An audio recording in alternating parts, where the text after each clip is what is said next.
रोखोक वार्तांकन, रोखोक बातमी।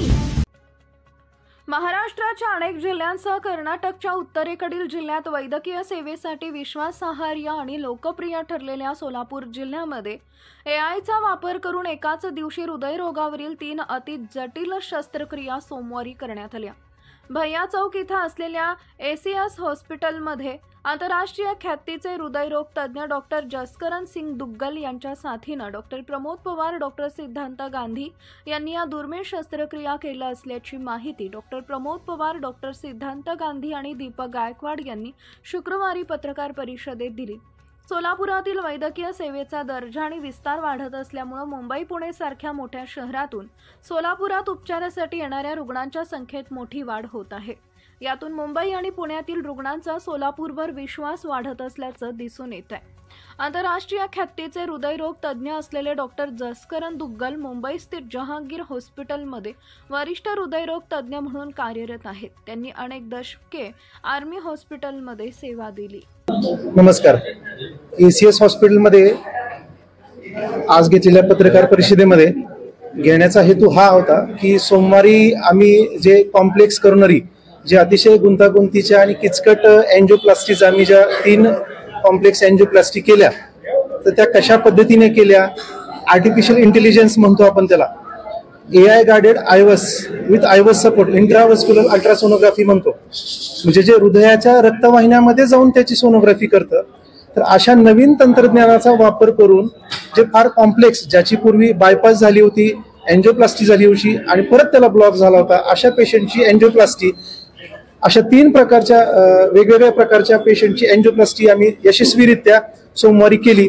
त्याचबरोबर आम्ही वर्षभरामध्ये ज्या वेगवेगळ्या प्रकारच्या प्रोसिजर केल्या, ज्या वेगवेगळ्या प्रकारच्या हृदयरोगाशी निगडीत प्रोसिजर केल्या, एंजिओग्राफी असतील, एंजिओप्लास्टी असतील, हाताच्या किंवा मेंदूच्या एंजिओप्लास्टीज असतील, त्या केल्या, त्याच्याबद्दलची माहिती आणि त्याच्याबद्दलची जनजागृती व्हावी, त्या हेतूने हे आजची पत्रकार परिषद आयोजित केली होती।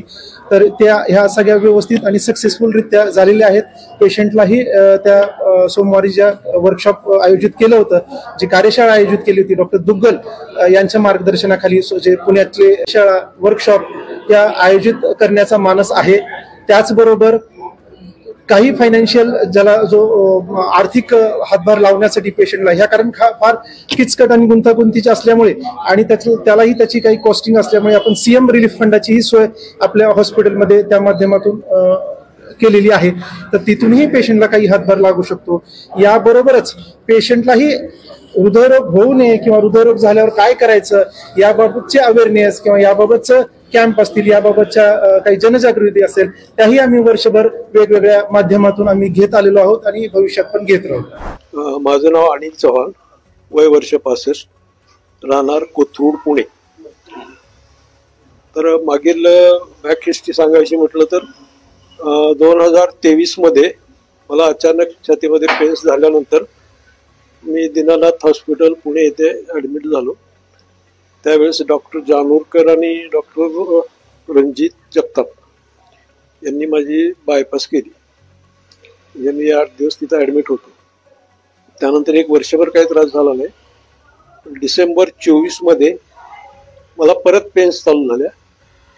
त्यानंतर मी दीनानाथला दाखवलं, त्या ठिकाणी तर कॅल्शियम डिपॉझिट झालेलं होतं एक वेन्समध्ये असं निदर्शनात आलं। त्यानंतर डॉक्टर जानोरकर यांनी कॅल्शियम रिमूव्ह केलं आणि ते वेन्स ओपन केले। त्यानंतर 6 महिन्यानंतर, म्हणजे मागील महिन्यानंतर मला परत सिव्हिअर पेन्स व्हायला लागले। तर मी डॉक्टर प्रमोद सरांच्या बद्दल बरंच ऐकून होतं की ते अशा क्रिटिकल केसेस सगळ्या सॉल्व्ह करतात। त्यामुळे मी कसल्याही प्रकारचा विचार न करता पुण्याहून डायरेक्ट सोलापूर गाठलं, एसीएस मध्ये ॲडमिट झालो आणि त्यांची ट्रीटमेंट चालू केली। त्यांनी एंजिओग्राफी केली, ते सगळं शोधलं कुठं कुठं ब्लॉकेजेस आहेत। डॉक्टर दुग्गल पुणे त्यांनाही त्यांनी कन्सल्ट केलं आणि नवीन ॲडव्हान्स टेक्नॉलॉजी निघाली कॅल्शियम रिमूव्ह करायची। तर ते दुग्गल सर त्यांच्या गायडन्स खाली त्यांनी सगळे ब्लॉकेजेस रिमूव्ह केले माझे परवा मंगळवारी। आणि आता मला अगदी फ्री फ्लो आहे सगळ्या वेन्समध्ये, मला अगदी फ्रेश वाटते। आणि आता प्रमोद सर याच्यावरती अभ्यास करायला लागलेत की हे कॅल्शियम डिपॉझिट का होतं, ती टेंडन्सी का होती तुमच्या बॉडीमध्ये, तर यांनी सोल्युशन ते नक्की काढणार आहेत आणि त्याप्रमाणे ट्रीटमेंट दिली मला तर त्याप्रमाणे इथून पुढे भविष्यामध्ये मला कसल्याही प्रकारचा त्रास होणार नाही. किती वेळ लागणार? महाराष्ट्रातील महत्त्वाच्या आणि ताज्या बातम्या पाहण्यासाठी आमच्या जय हो न्यूज चॅनलला सबस्क्राईब करा आणि बेल आयकॉन प्रेस करा.